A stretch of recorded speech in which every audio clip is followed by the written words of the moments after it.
Pour l'océan Pacifique, l'avenir le dira.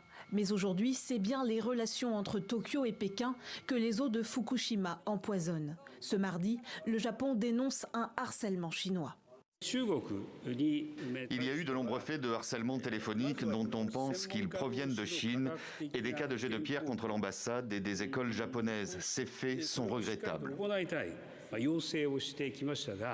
Le Japon appelle la Chine à arrêter ce qu'il qualifie de campagne de désinformation, l'accusant d'utiliser sa population pour déstabiliser l'archipel. À l'origine des tensions, le rejet en mer des eaux accidentées de Fukushima par TEPCO, l'opérateur de la centrale nucléaire. On ouvre les vannes des pompes de transport d'eau de mer. Un processus censé durer jusque dans les années 2050. Puis, nappes souterraines et injection de refroidissement des cœurs des réacteurs, entrés en fusion après le tsunami de mars 2011. Au total, le Japon prévoit d'évacuer plus de 1,3 million de mètres cubes d'eau usée stockée sur le site de la centrale.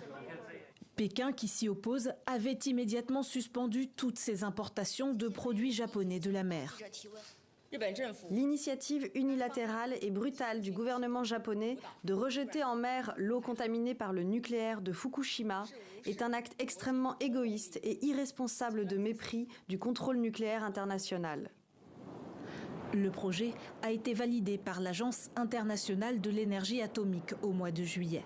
Selon les premiers tests de contrôle effectués par Tokyo, le niveau de radioactivité est conforme aux prévisions et ne dépasse pas les normes internationales.